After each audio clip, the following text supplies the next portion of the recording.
Bueno, doctores, que tengan todos muy buenas tardes, buenas noches, buenos días, buenas madrugadas a la hora que sea que estén escuchando la clase de hoy. Hoy, doctores, me van a acompañar en un breve recuerdo, ¿no? Un pequeño paso por el tiempo en lo que es la parte anatómica y fisiológica. Bueno, conmigo, doctores, van a llevar todo lo que es el componente cardiovascular y como su mismo nombre lo dice, es cardiovascular, o sea que no solo vamos a estudiar la parte del corazoncito, sino también vamos a estudiar las implicancias que tiene post, ¿no? El bombeo, o sea, en resumen, la fisiología irrigatoria. Ya. Entonces, miren, chicos, cuando nosotros evaluamos el sistema cardiovascular, obviamente que tenemos acá el corazón como punto de partida. Recuerden que la finalidad del sistema cardiovascular es repartir la sangre oxigenada a todas las células del cuerpo humano y recoger ese dióxido de carbono para poder luego intercambiarlo en el pulmón. Eso es el concepto básico que ustedes ya conocen por morfofisiología 2, ¿no? Que ustedes lo han llevado. Ahora recuerden que en el corazoncito tenemos cuatro cavidades, dos ventrículos, dos aurículas. Las aurículas es donde llega la sangre. No se olviden que la aurícula derecha llega a las venas cavas y en la aurícula izquierda llegan las venas pulmonares. Recuerden que con las venas cavas voy a traer sangre sin oxígeno, que luego bajará al ventrículo derecho para dirigirse a través de la arteria pulmonar hacia el pulmón. ¿Para qué? Para intercambiar ese oxígeno, perdón, ese dióxido de carbono y traer oxígeno. Y este oxígeno posteriormente, a través de las venas pulmonares, van a regresar a la aurícula izquierda, para que luego pasen al ventrículo izquierdo y sean eyectados a través de la aorta. ¿Hacia dónde? Hacia todas las células del cuerpo humano. Entonces, ese es el esquema general que ustedes ya lo deben conocer por Morfo 2, ¿ya? De todas maneras, créanme, doctores, que estas cositas, estos detallitos, cuentan al final para poder entender, ¿no? Toda la semiología cardíaca. Y créanme que ustedes mismos se van a dar cuenta. Y hay muchos compañeros que no recuerdan estos fundamentos, ¿ya? Así que con paciencia. Entonces, ya tenemos claro de cómo está constituido la circulación. Ahora, recordemos también un poco de detalles del corazoncito. Sobre todo, doctores, acá en la parte anatómica, yo quiero que te acuerdes de tres componentes. Quiero que te acuerdes de las caras anteriores y posteriores del corazón. Quiero que te acuerdes también de las válvulas o todo el componente valvular. Y quiero que te acuerdes de la irrigación coronaria. Esos tres componentes anatómicos, para mí, ustedes tienen que irse sabiéndolos sí o sí o recordándolos, ¿ya? Entonces vamos a arrancar. Mire, acá en el corazoncito, doctores, yo voy a tener válvulas, ¿no? Todo el componente valvular. Cuando yo hablo del componente valvular, doctores, tengo que recordar que existen dos tipos de válvulas. ¿Cuáles son los dos tipos de válvulas, doctores? Como, a ver, vamos recordando las válvulas que tenemos en el corazoncito. ¿Cuáles son las válvulas? A ver, por el chat los voy leyendo. Existen dos tipos de válvulas. ¿Cuáles son? Ya por ahí ya me pusieron una, son las válvulas aurículo-ventriculares. Y dentro de las válvulas aurículo-ventriculares, no se olviden que vamos a encontrar a la válvula mitral, que va a estar en el lado izquierdo, y a la válvula tricuspidia, que va a estar en el lado derecho. ¿Ya? Tricuspidio en el lado derecho. Esto es importantísimo, doctores. Debe estar mecanizado ya en ustedes. Y obviamente por ahí ya lo puso otro de sus compañeros. Luego tenemos a las válvulas semilunares. Recuerden que las válvulas semilunares son la válvula aórtica y acá la válvula pulmonar, ¿no? Guíense del nombre, doctores. La aórtica está en la salida de la aorta y la pulmonar está en la salida de la arteria pulmonar. Mientras que las válvulas auriculoventriculares, como su mismo nombre lo dice, está entre la aurícula y el ventrículo. O sea, es el que permite que la sangre fluya desde la aurícula a los ventrículos. Ahora, una diferencia muy importante de estas válvulas y que nos va a permitir entender gran parte de los fundamentos de los sonidos cardíacos es su composición, no es igual. ¿Ustedes, doctores, recuerdan cuál es la diferencia entre las válvulas auriculoventriculares con las válvulas semilunares? ¿Se acuerdan la diferencia, doctores? ¿Alguien se acuerda de diferencias? El número de valvas, ya. El número de valvas, en realidad, todas tienen la misma cantidad de valvas excepto una. Todas tienen, ¿cuántas válvulas tienen todas, chicos? ¿Cuántas valvas tienen todas? Chicos, ¿cuántas valvas tienen todas las válvulas excepto una? Por ahí dicen tres, alguien dice dos, uno. Chicos, todas tienen tres valvas, excepto quién. Hay una nomás que tiene dos valvas. ¿Cuál es? Acuérdate, ¿ah? Una se llama tricuspidia y la otra se llama mitral. La mitral tiene dos valvas, nada más. ¿Ya? Ahora, ¿pero esa será la diferencia? No es la diferencia. Muy bien, por ahí ya lo puso. Las válvulas auriculoventriculares se diferencian porque van a tener, doctores, acá ambas van a tener músculos papilares, ¿ya? Tienen músculos papilares. Y si tienen músculos papilares, van a necesitar algo que conecte a esos músculos papilares con el músculo cardíaco. Y ahí tenemos, por ejemplo, y ojo, y así como tenemos a aquel componente que conecta al músculo papilar con el miocardio, también tendremos un componente que conecta con las valvas. El que conecta con las valvas se denominan cuerdas tendinosas, ¿ya? Por ejemplo. Y lo que conecta con el músculo, que es como si fuera el tendón, vendrían a ser los festones. Ahora, ¿qué me interesa conocer a mí? Sí me interesa conocer esto de los músculos papilares y las cuerdas tendinosas. Saber al menos que las válvulas auriculoventriculares contienen esto. Y estas funcionan sobre todo en la sístole. ¿Para qué? Para evitar que el flujo de sangre regrese a la aurícula. Mira, y ahí yo voy sacando algunas conclusiones. Ya voy sacando algunas conclusiones. ¿Qué pasaría si fallara este músculo papilar? La válvula ya no se cerraría bien. Y ya voy pensando, ¿no? ¿Y cómo lo representaría a nivel semiológico? Ya lo vamos a ver dentro de un momento, ¿ya? Pero ya vayan dándose cuenta, ¿ya? Vamos dándonos cuenta. Ahora, ¿por qué ocurre esto? Por la misma dinámica del corazón. Las semilunares no tienen los músculos papilares porque yo quiero que se cierren rapidito. Ya quiero que se cierre rapidito. ¿Y por qué? Porque aguantan presiones muy altas. En cambio, los aurículos ventriculares no se cierran del todo incluso. Siempre hay un poquito de sangre que regresa. ¿Ya? Por eso es que los músculos papilares intentan, ¿no? Evitar que esto ocurra. Bueno, ya lo comentaremos más adelante seguro. Listo, ya tenemos las válvulas. Ahora, también hay que recordar las caras. Por ejemplo, ¿qué pasa si yo agarro el estetoscopio y lo pongo encima del tórax? ¿Realmente yo escucho como tal o estoy entrando en contacto con el ventrículo izquierdo? ¿Con qué estoy entrando en contacto? Oye, reformulo la pregunta. Si viene alguien y les mete un cuchillazo en el tórax, ¿qué afectaría en el corazón? ¿Cuál es el lugar más anterior del corazón? Y esa es una pregunta, ¿no? Que hacen bastantes rotaciones. Te vienen, te meten un cuchillazo, ¿qué estás afectando en el corazón? Chicos, por delante, ¿qué encontramos? El ventrículo derecho.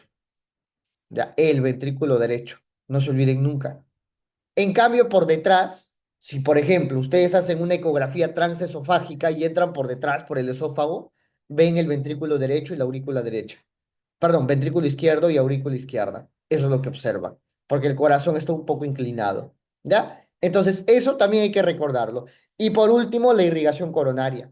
La irrigación coronaria es otro componente muy importante, sobre todo en el contexto de la cardiopatía isquémica, que ustedes lo van a ver en la segunda parte del curso. Por eso les digo, todo lo que estamos viendo acá no solo sirve para poder aprenderlo, eh, ¿cómo le podría decir? En la primera parte, no. Esto me va a servir para entender todita la semiología cardíaca, chicos, incluyendo todas las enfermedades que van a estudiar en la segunda parte. ¿Ya? Chicos, miren, acá pueden ver mejor, ¿no? Miren las cuerdas tendinosas, ¿no? Acá está, y miren acá los músculos papilares. Miren, acá pueden observar la tricuspidia, ¿no? Como tiene tres músculos papilares porque cada uno se sujeta a una valva, ¿ya? En cambio, por acá yo solo tengo dos, ¿ya? ¿Ven? Nos vamos dando cuenta de la diferencia. Acá lo conocemos como el anterior, posterior y septal. En cambio, en el lado izquierdo tengo el posteromedial y el anterolateral. Ya, bueno, no nos vamos a meter mucho por ahí. Listo. A ver, continuamos, chicos. Ahora, con respecto a la irrigación, mire. Cuando yo abordo la irrigación coronaria, lo primero que debo recordar es, ¿y dónde se origina la arteria coronaria? Ojo, ustedes ya están en sexto ciclo, ya saben que el corazón está irrigado por las arterias coronarias. Entonces, ¿dónde salen las arterias coronarias? Chicos, ¿de dónde se originan las arterias coronarias? ¿Alguien sabe? ¿Dónde se originan las arterias coronarias? Se originan aquí, miren. Vamos a hacerlo mejor más.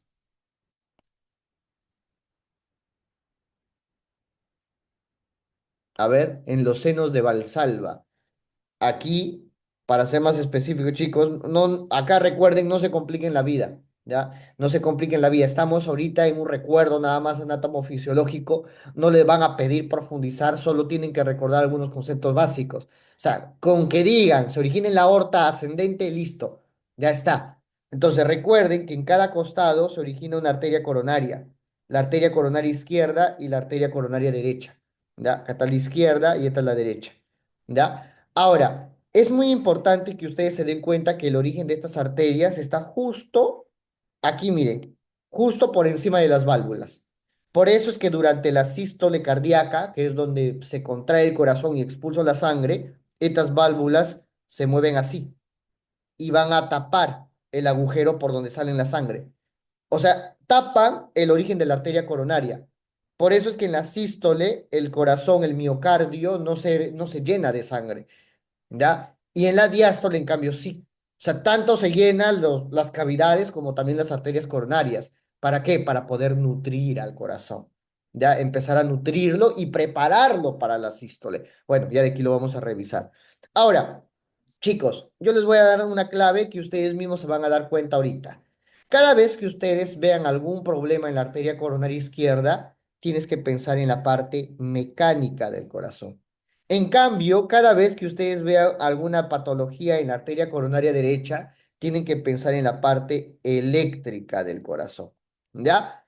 ¿Por qué en la izquierda en la parte mecánica? Mira por acá, mire, este que están viendo ustedes es el tronco coronario izquierdo, que una vez que pasa por el surco aurículo-ventricular, este se subdivide. Uno que va a ir hacia atrás y otro que va a empezar a venir por acá así, mire, así. Ahora, este que está viniendo por delante se llama arteria descendente anterior. Y esta es la más importante, porque te va a irrigar prácticamente todo el ventrículo izquierdo, excepto la parte posterior inferior. Pero luego te irriga todo. Ahora, esta descendente anterior, doctores, va a tener ramitas que se van a meter. ¿Ya? Entonces pensemos, si yo meto ramitas, va a dirigirse hacia adentro del corazón. Y adentro del corazón que tengo, el septum. Entonces, estas ramitas se llaman ramitas septales. ¿Por qué? Porque se meten hacia adentro del corazón. ¿Para qué? Para irrigar los dos tercios anteriores del septum o del tabique interventricular, como quieran llamarlo. ¿Ya? Pero los dos tercios anteriores. ¿Por qué? Porque los dos tercios posteriores está irrigado por la arteria coronaria derecha, que ahorita les voy a mencionar también. Y también, doctores, esta descendente anterior saca unas ramitas por acá que van a ser más superficiales, que se llaman ramas diagonales, que van a irrigar sobre todo, en conjunto con la descendente anterior, toda la cara anterior del ventrículo izquierdo, ¿ya? Y también un poco de la parte lateral del ventrículo izquierdo mismo. Ahora, la parte que va hacia atrás, ¿ya? Se le llama arteria circunfleja.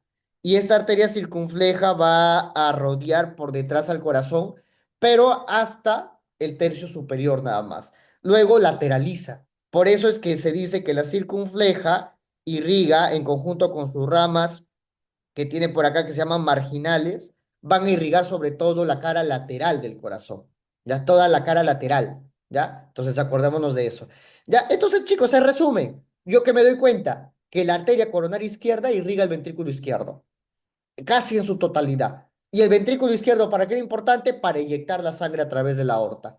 Por eso era importante, ¿no? Entonces me doy cuenta que la arteria coronaria izquierda, si se altera, va a alterar la funcionalidad, pero como bomba del corazón.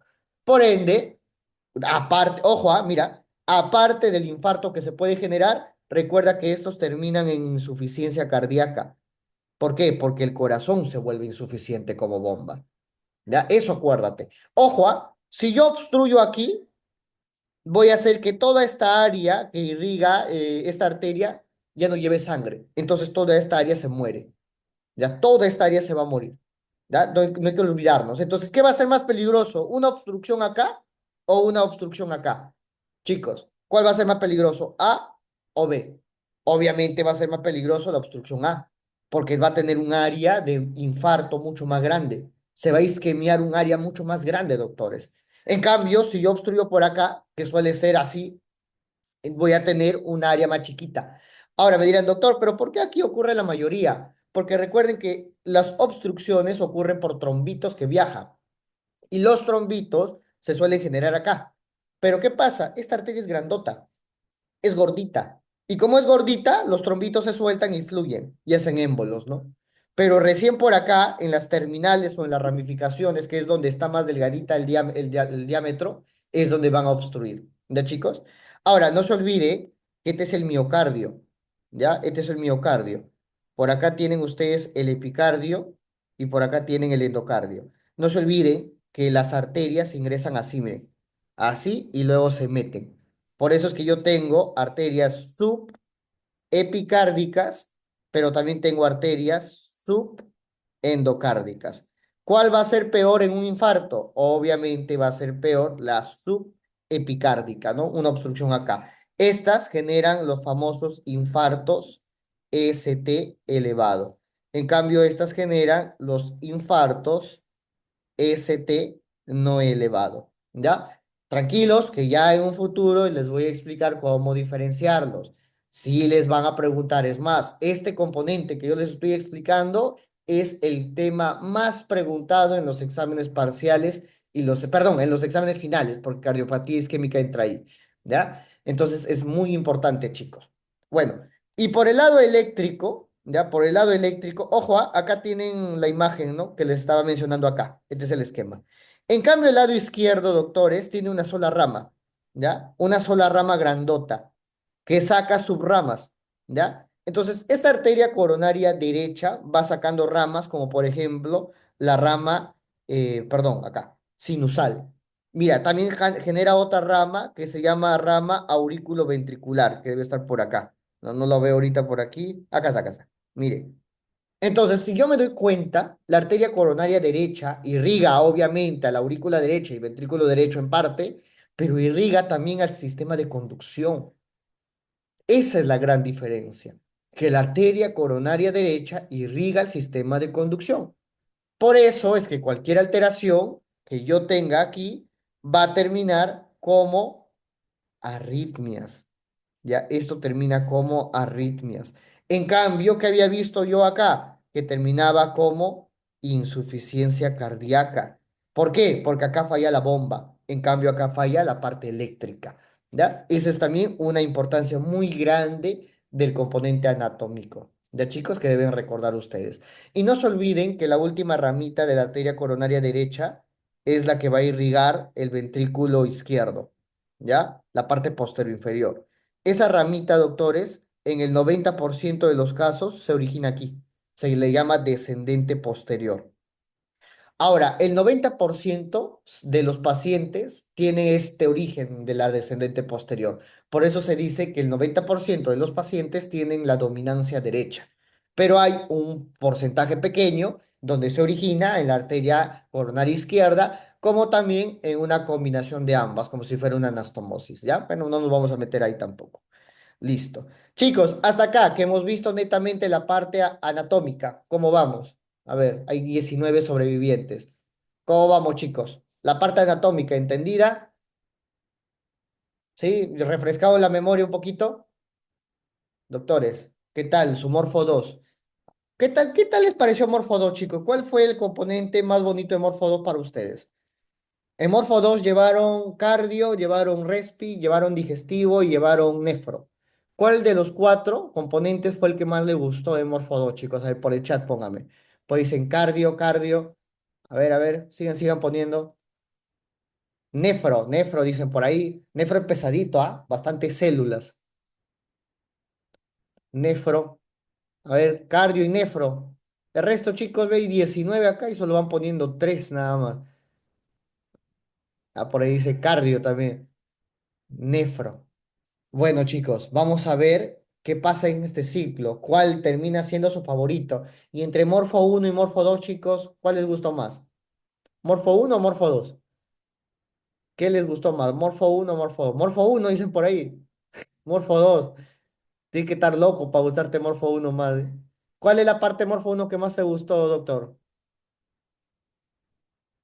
Neuro, se me va a decir neuro por ahí. Neurito. Ah, ya. Neurito es bonito, sí, pues, sino que es pesado, es bien pesado.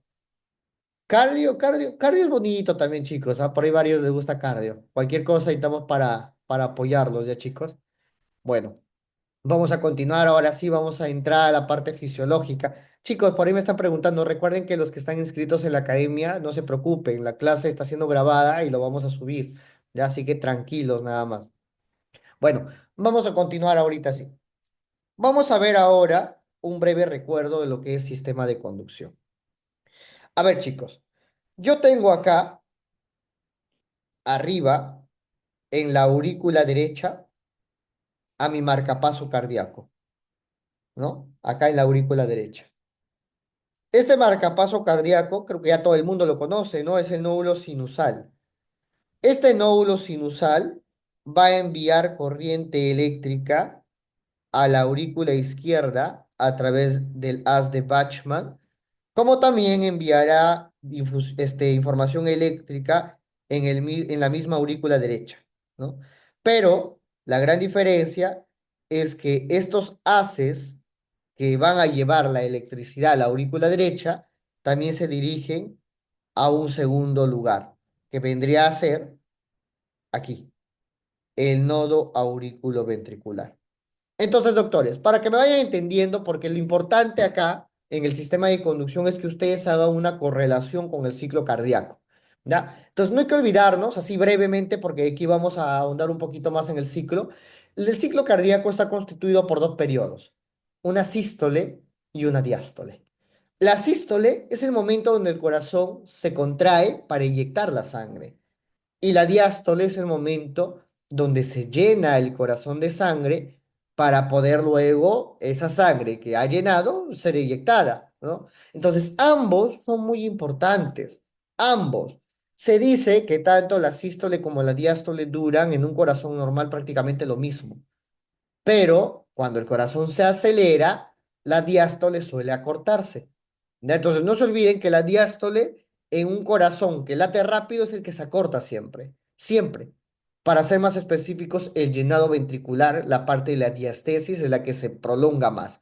Entonces, cada vez que ustedes piensen en un corazoncito que está latiendo muy rápido, piensen en la diástole que se está cortando, ¿ya? Entonces, acá lo que yo estoy viendo es que la electricidad en el nódulo sinusal empieza a contraer al músculo auricular, ya lo empieza a excitar. Recuerden que las fibras auriculares se conectan a través de canales gap, entonces es necesario solo un pequeño estímulo para que la electricidad fluya a través de toda la aurícula. Por eso es que hablamos de que la aurícula se comporta como un sinsitio y el ventrículo como otro sinsitio.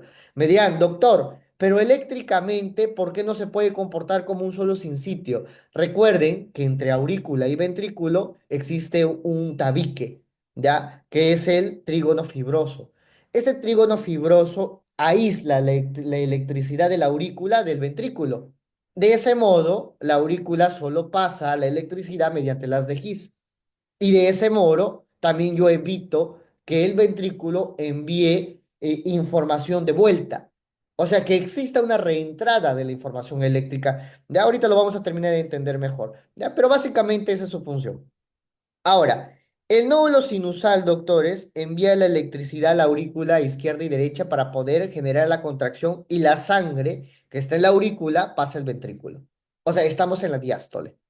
Ahora, toda esa información tiene que llegar al nodo auriculoventricular, donde va a ocurrir un retraso, ¿ya? Recordemos que acá hay retraso. ¿Por qué hay retraso? Porque aquí hay menos difusión de calcio, ¿ya? A este nodo le gusta menos el calcio. En cambio, al nódulo sinusal le gusta más el calcio, ¿ya? Por eso es que el nódulo sinusal se excita mejor. Ahora, ¿es importante este retraso? Claro.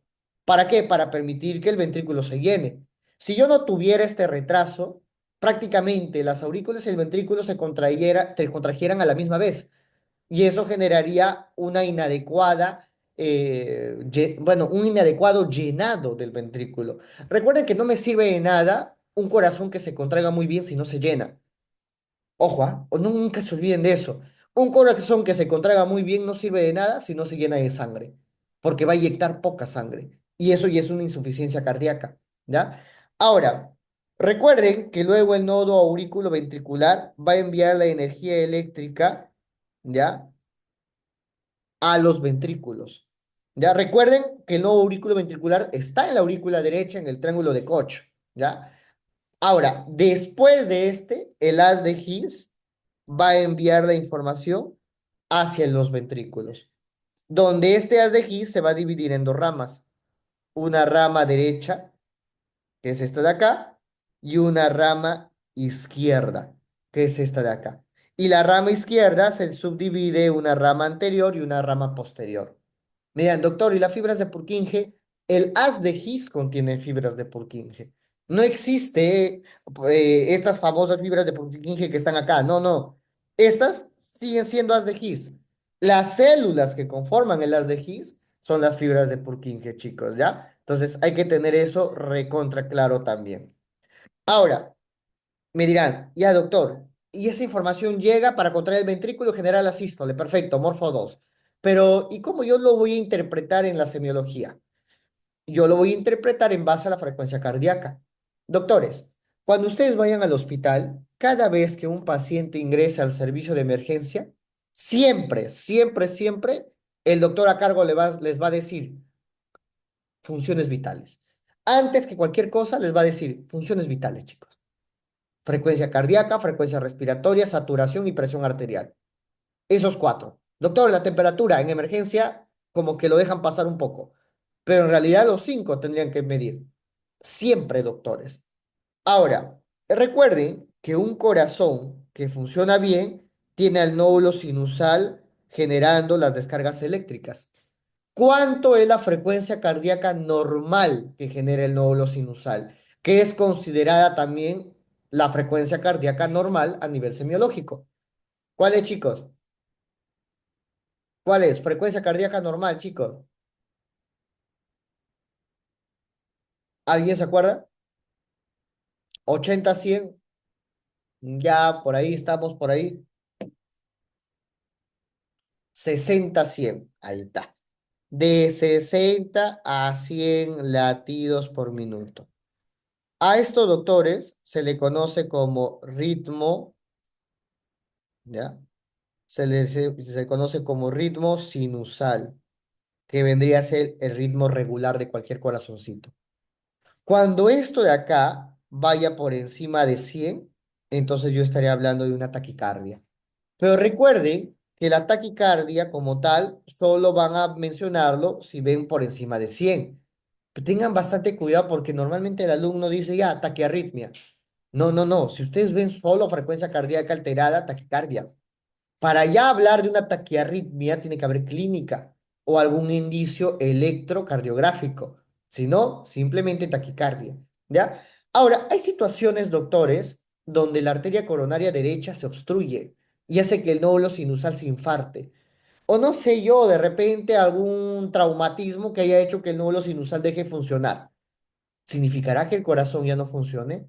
Obviamente que no. Si el nódulo sinusal deja de funcionar, el aurículo ventricular entra al rescate. ¿Y el aurículo ventricular en qué ritmo genera la frecuencia cardíaca, chicos? ¿De cuánto a cuánto? Recuerden que el aurículo ventricular es más lento, ¿ah? Muy bien, de 40 a 60, ¿ya? De 40 a 60 latidos por minutos.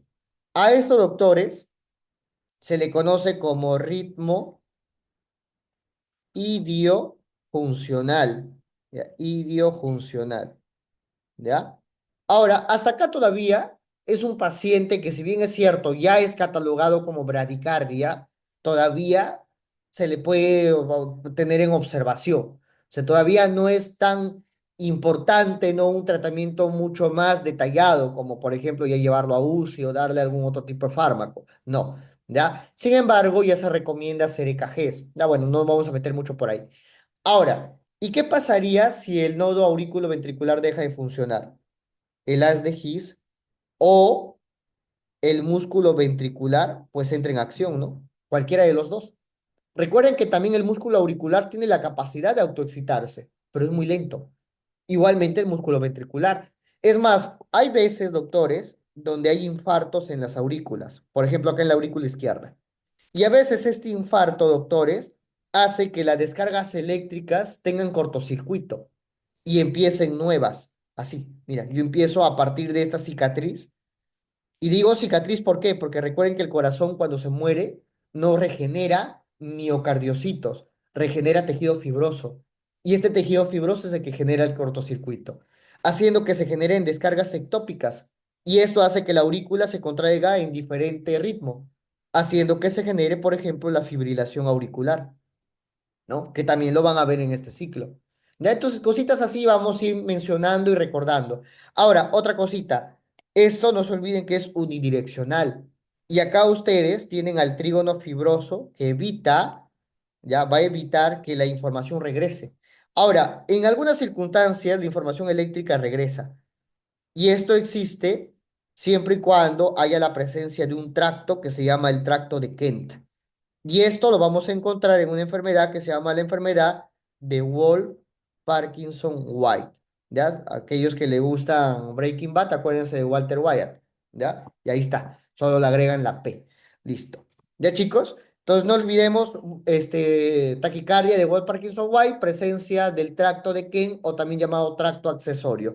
Le denominan también el fenómeno de reentrada porque las descargas eléctricas se regresan. ¿Ya? Volvemos por acá. Cuando el nodo sinoauricular y el auriculoventricular fallan, el haz de His o el músculo ventricular tienen que salvar. Y estos generan un ritmo que es menor, doctores, a 40. Esto ya es peligroso. Ahora, otra cosita. Recuerden que el haz de His o el músculo ventricular demoran en funcionar. Y como demoran, hay un momento que el corazón deja de botar sangre. ¿Qué pasa cuando un corazón deja de botar sangre? ¿Qué podría generar, chicos, como principal síntoma?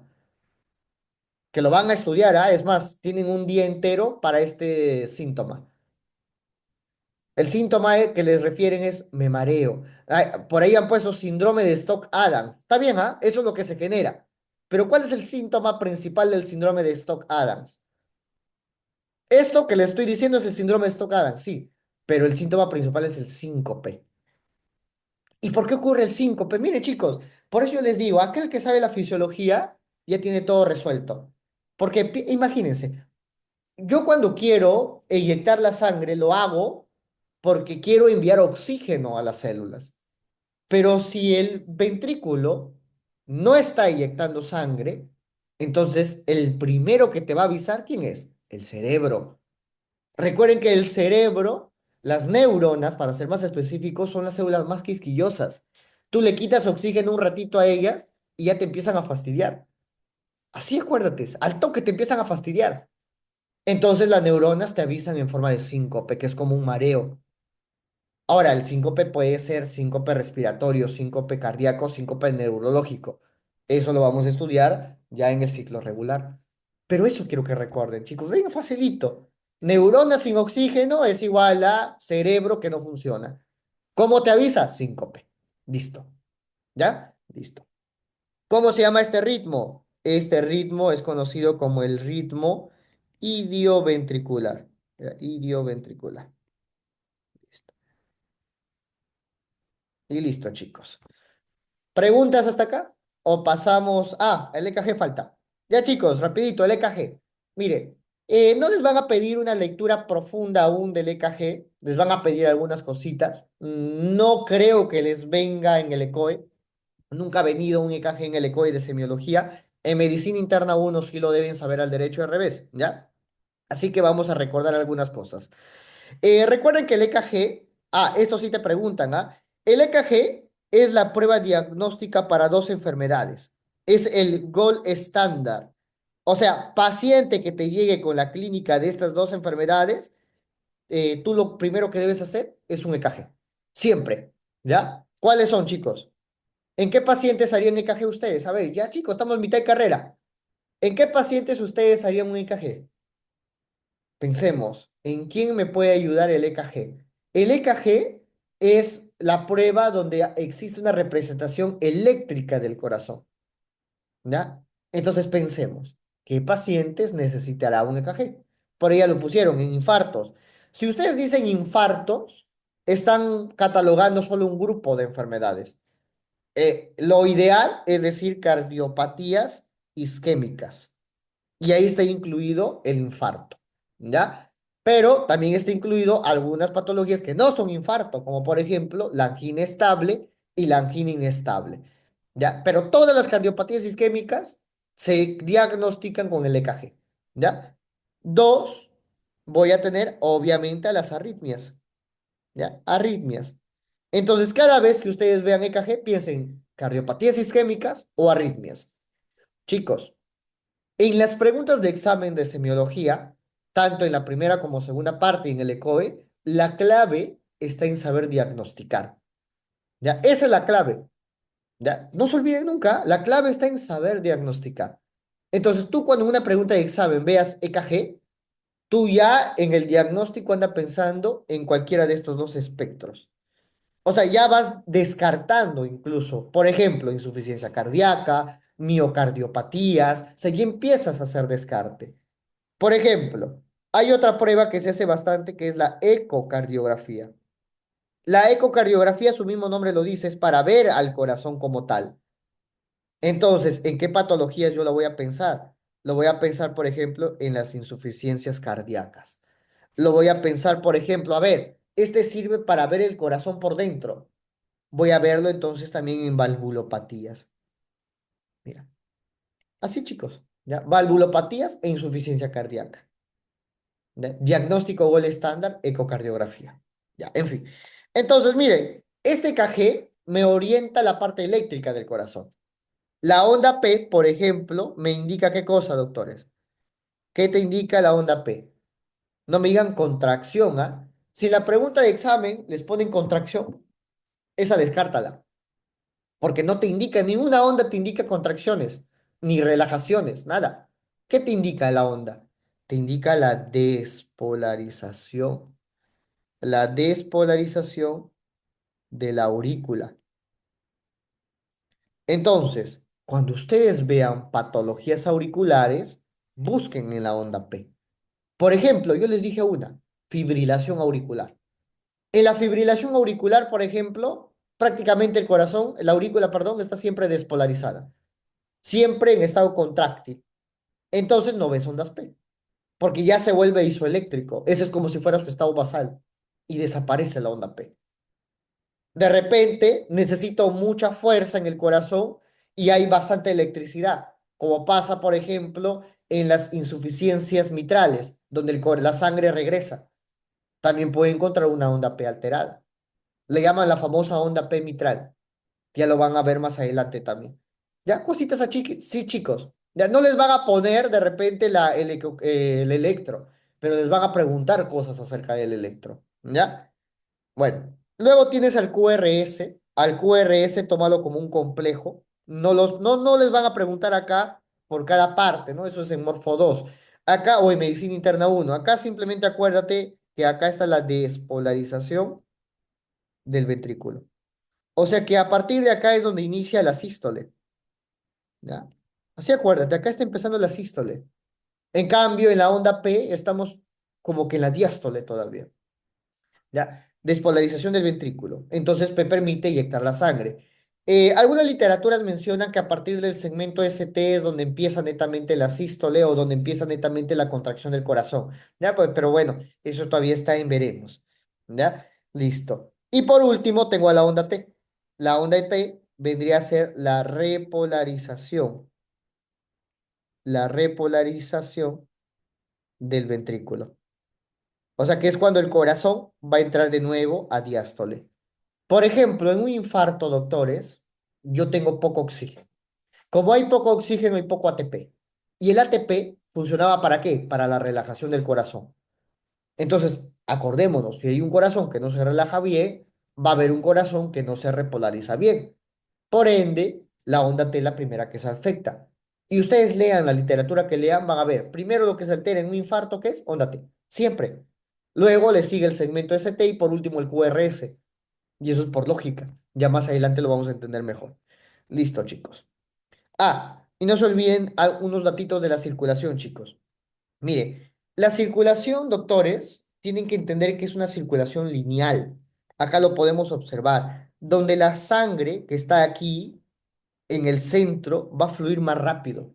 En cambio, la sangre que está a los costados fluye más lento. Y mientras más se acerque a la pared, más lento fluirá la sangre. Y eso va a ocurrir porque acuérdense que la sangre no solo es agua, son células. Y ya, incluso el agua son moléculas. Y las moléculas chocan con el vaso. O sea que genera un estrés en el vaso, en la pared del vaso. Y este choque hace que este lugar sea un flujo más lento. Y este choque incluso podría dañar el vaso. Por eso es que cuando yo tengo presiones muy elevadas, aquí el vaso puede terminar lesionado.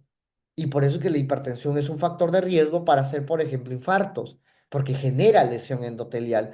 A Dios gracias, nosotros tenemos una capita abajito del endocardio que se llama la capa subendocárdica, ¿ya? O lámina elástica externa que va a evitar ese estrés, ¿ya? Le llaman el famoso estrés. Bueno, no nos vamos a meter tampoco por ahí. Ya, chicos, el punto es saber este flujo, que es laminar y con alta velocidad en el centro. Y no se olviden esta fórmula de oro, doctores, ya que no me alcanzó el tiempo para hacerlos. La presión arterial es igual, ya no se olviden, al gasto cardíaco por la resistencia vascular periférica. Ya, chicos, no se olviden, esta fórmula es de oro. Si aumenta el gasto, aumenta la presión. Si aumenta la resistencia, aumenta la presión. Y no se olviden que el gasto cardíaco va a estar generado por la frecuencia cardíaca y el volumen sistólico, o sea, qué tanta sangre sale del corazón y a qué velocidad sale.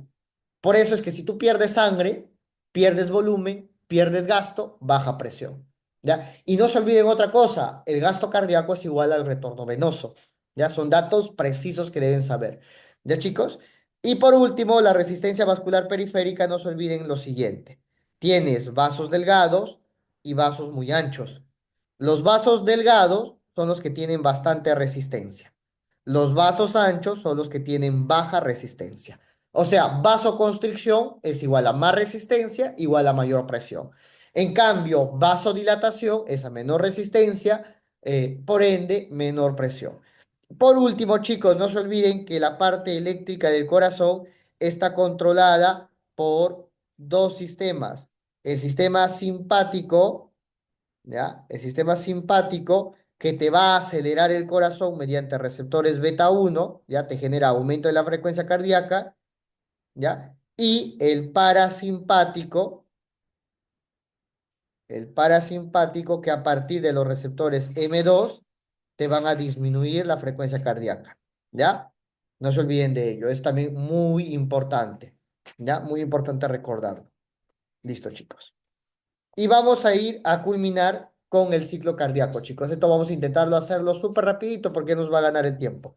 Miren, chicos, cuando nosotros hablamos del ciclo cardíaco, lo primero que debemos recordar es sístole y diástole. ¿Ya? Lo primero que debemos pensar. Ahora, recordemos que el orden en realidad no importa. Lo importante es que tú sepas los dos momentos del corazón. ¿Por qué? Porque este es un círculo vicioso que no tiene ni un inicio ni un fin, como todo ciclo. ¿Ya, chicos? Entonces, miren por acá.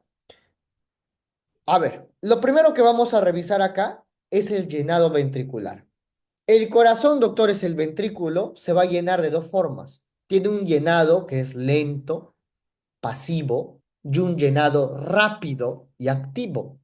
El llenado lento pasivo, como su mismo nombre lo dice, pasivo, es porque no hay contracción de la aurícula. ¿Ya? Acuérdate de eso, acá no se contrae la aurícula.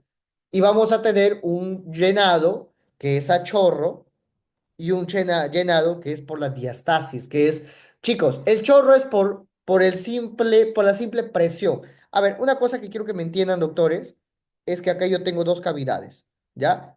Y yo acá conecto dos cavidades, ¿ya? Este es un fundamento que les va a ayudar a entender todo lo que son presiones y por dónde se mueve la sangre, ¿ya? Entonces, usted recuerde que si yo tengo mayor presión aquí, y menor presión aquí, la sangre se va a mover siempre a favor de su gradiente de presión. Bueno, en realidad cualquier líquido. O sea que la sangre se mueve así, ¿ya? Ojo, sin necesidad de una fuerza extra. Esto simplemente es por gradiente de presión. Obviamente que si no existe diferencia de presiones, no va a haber movimiento. Y mientras más sea la gradiente de presión, mayor será el movimiento. Entonces, ¿qué pasa en el llenado ventricular? Yo tengo a la aurícula llena de sangre. Mire, llenita de sangre. Entonces, yo tengo bastante presión acá. Doctor, ¿pero por qué hay bastante presión? Acuérdate la fórmula. La fórmula decía presión arterial es igual a gasto cardíaco por resistencia. Doctor, pero gasto, ya el gasto tenía el volumen. Ahora, doctores, no se olviden algo, que en realidad esa fórmula previene de otra fórmula muy sencilla, que te dice, la diferencia de presiones va a ser igual, ya, va a ser igual acá al volumen, o ya, vamos a ponerlo más bonito, al flujo mejor, ¿ya? Al flujo sanguíneo, y este flujo, no, o bueno, flujo de cualquier líquido en realidad, ¿ya? Pero en este caso la sangre, al flujo que hay en la aurícula, en este caso, por la resistencia. No se olviden, chicos, esta es la fórmula verdadera, ¿ya? Y ahí te sale la presión arterial. Y esto deriva, no se olvide, de la ley de Ohm. ¿Ya, chicos? O sea, todo en realidad tiene una relación. Esto les voy adelantando porque me va a servir para entender cosas del ciclo regular como ya. Pero yo les recomiendo que vayan haciendo ese jueguito entre las resistencias, entre las variaciones de presión, para poder entender algunas cositas, por ejemplo, del examen físico circulatorio, ¿ya? Sobre todo de eso. Bueno, en fin. Entonces, miren, chicos. En el ciclo cardíaco, entonces, en el llenado ventricular, como yo tengo bastante presión en la aurícula, la sangre baja al ventrículo. De dos formas, en forma de chorro y porque aquí la aurícula en realidad tiene una contracción pasiva. Y esa es la contracción que da el tono a las aurículas. Recuerden que todo músculo tiene un tono basal. Acá pasa igualito. Y eso lo llamamos diastesis. ¿Ya, chicos? Diastesis. Y de esa manera la sangre empieza a bajar. Mire, se empieza a llenar el ventrículo derecho y el ventrículo izquierdo. Ahora, yo quiero llenarlo en su totalidad. En realidad, chicos, con esta parte yo lleno hasta el 80% del corazón. Ya, el 80% del ventrículo. Pero me falta el otro 20% y el otro 20% se genera en la contracción auricular. Ah, chicos, cuando la sangre empieza a bajar, acá esto vibra y esta vibración puede generar el sonido 3, ya el S3 del corazón. Recuerden que el S3 del corazón puede estar en situaciones fisiológicas donde haya mucha sangre acá. Como hay mucha sangre acá, esto empieza a hacer vibrar más. Por ejemplo, en el embarazo, por ejemplo, en la anemia, donde tengo una sangre muy fluida, etcétera, ¿ya? Eh, en el ejercicio también, ¿ya? Pero a lo que quiero llegar es que el S3 en algunas circunstancias puede ser fisiológico. ¿Ya? Esto quiero que te acuerdes, que puede ser fisiológico. En cambio, en el siguiente periodo, en la fase de la contracción auricular, acá ya el nódulo sinusal excitó obviamente a las aurículas. Acá, doctores, lo que yo voy a observar principalmente es que la aurícula ya genera una actividad contráctil y la sangre baja. Mire, la sangre empieza a bajar, pero ¿por qué? Porque hay una fuerza externa a la misma gradiente que la empuja. ¿Ya? Eso acuérdate.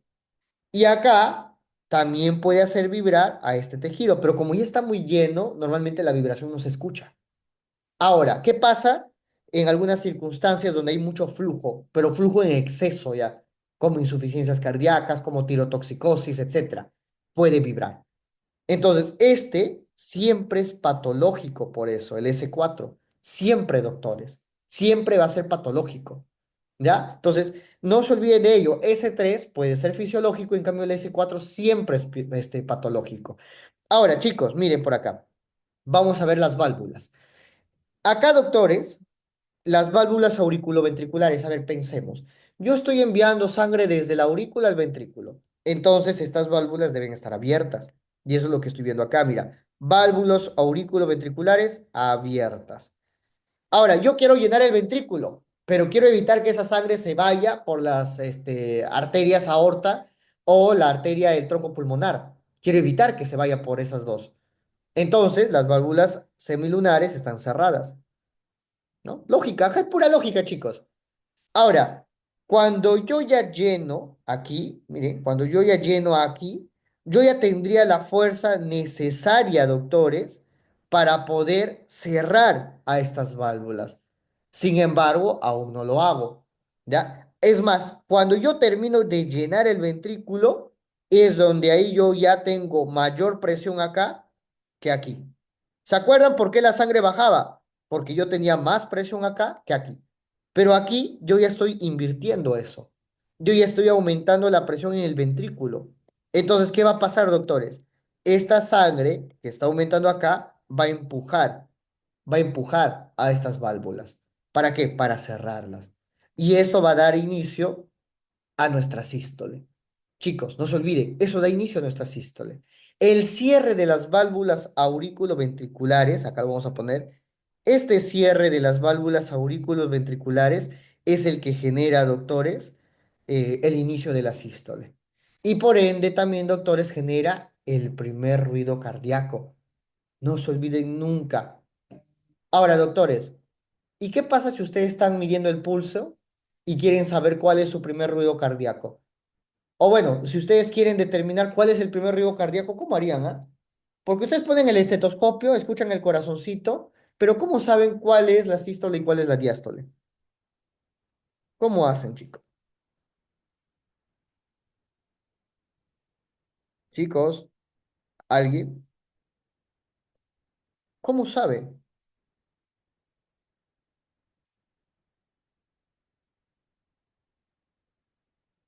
¿Nadie, chicos? ¿No? ¿Nada? A ver, chicos, si ustedes ponen el estetoscopio y el corazoncito, van a escuchar el famoso loop tup, loop tup, loop tup. Pero no hay forma que sepas solo escuchando cuál es el primero y cuál es el segundo. No hay forma, salvo que seas cardiólogo. Ay, bueno, ya estás entrenado. O ya en el internado apenitas. La forma, doctores, que van a hacer ustedes es palpando el pulso. Cada vez que ustedes sientan el pulso, van a ver la cronología con el sonido. Donde coincida el pulso con el sonido, esa es la sístole. Nunca se olviden de ello. Esa es la sístole. Donde coincide el pulso con el sonido. ¿Ya, chicos?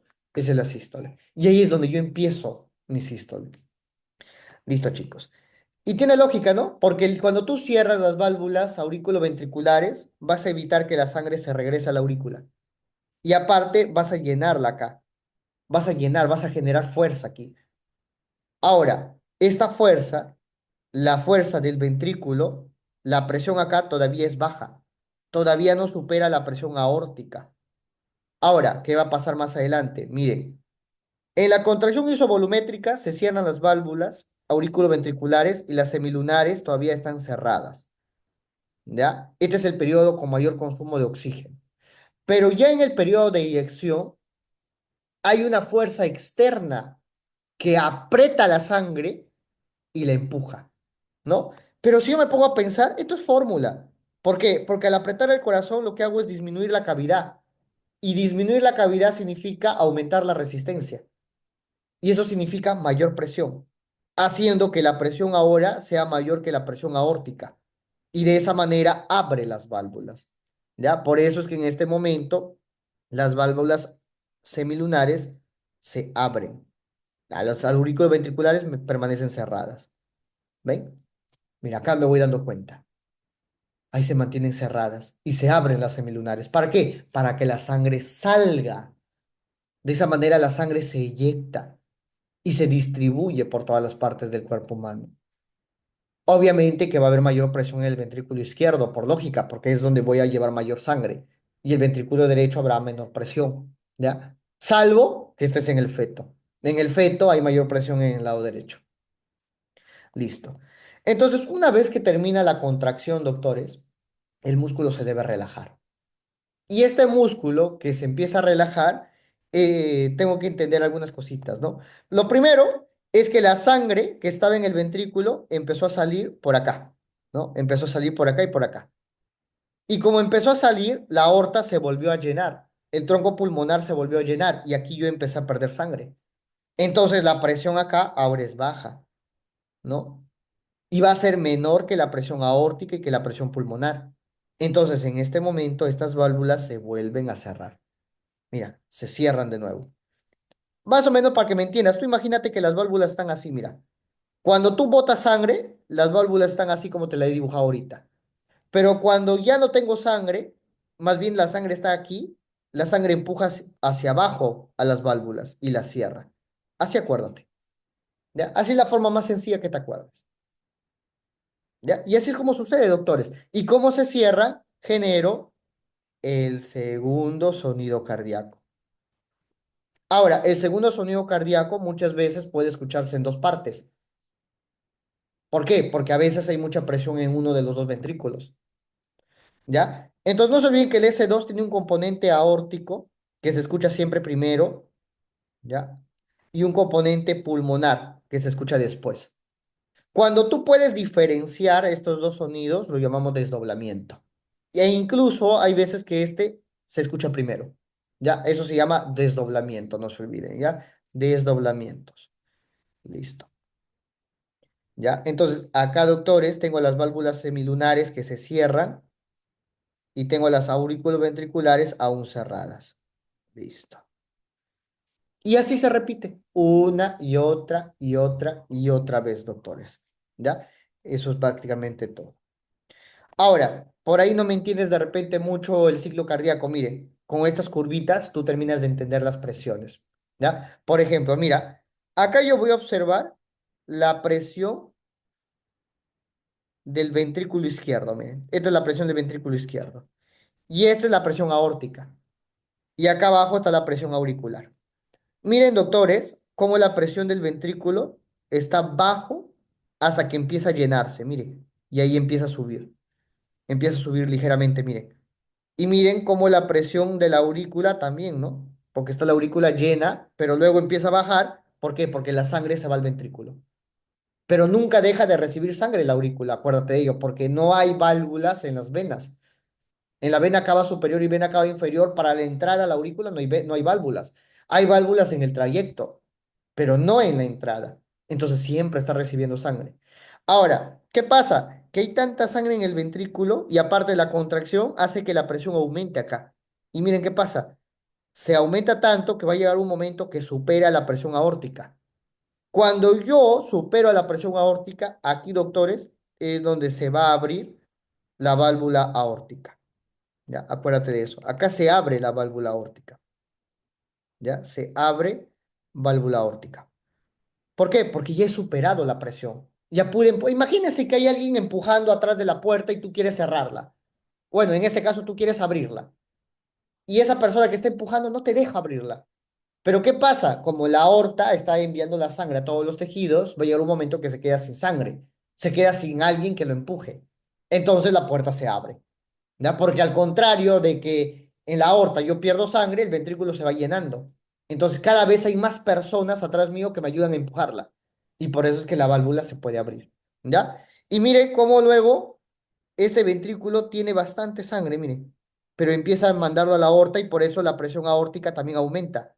Perdón, este es el ventrículo y miren cómo la presión aórtica también empieza a aumentar. ¿Por qué? Porque del ventrículo la sangre está enviando hacia la aorta. Ya por eso, doctores. Y luego va a llegar un momento que el ventrículo se va a quedar sin sangre porque todo está yendo a la aorta y mire, y va a volver a disminuir por encima de los valores aórticos.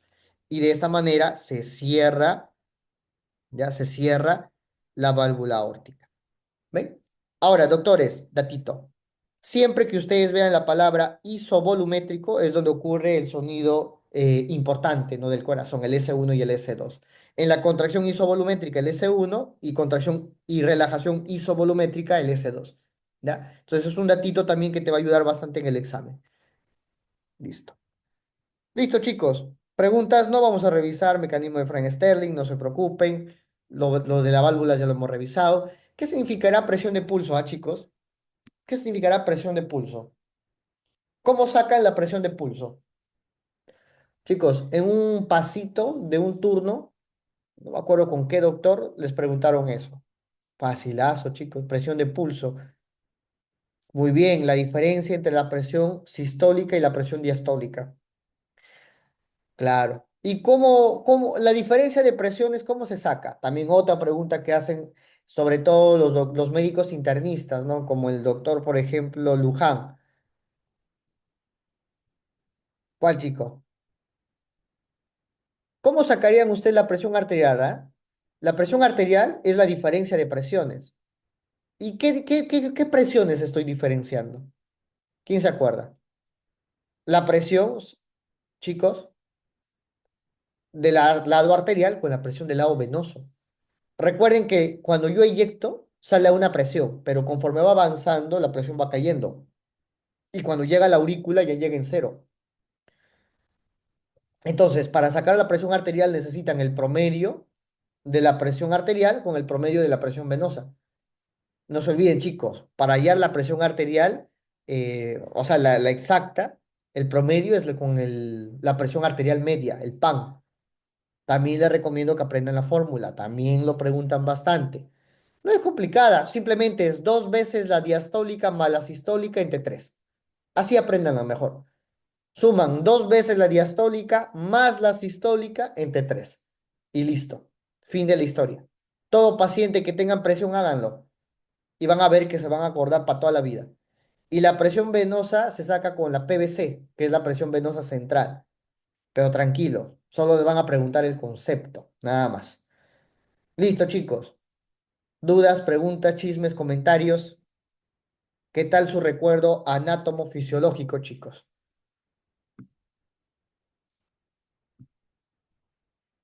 A ver, listo. Poco tedioso, doctores, un poco de repente, ¿cómo le podría decir? Aquellos que no les guste cardio la van a padecer, obviamente, pero son cuestiones bien sencillas, cuestiones bien directas que tienen que aprender nada más, chicos.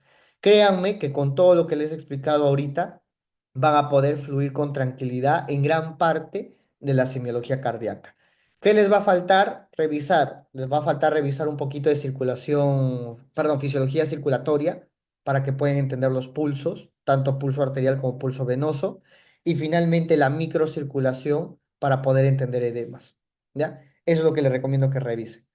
Nada más, chicos. Bueno, ya saben que si alguno está interesado en formar parte de la academia, puede escribirme a mi privado o al privado de mi compañero Miguelón. Estamos gustosos en poder atenderlos, ya sea para inscripciones o cualquier duda académica que tengan.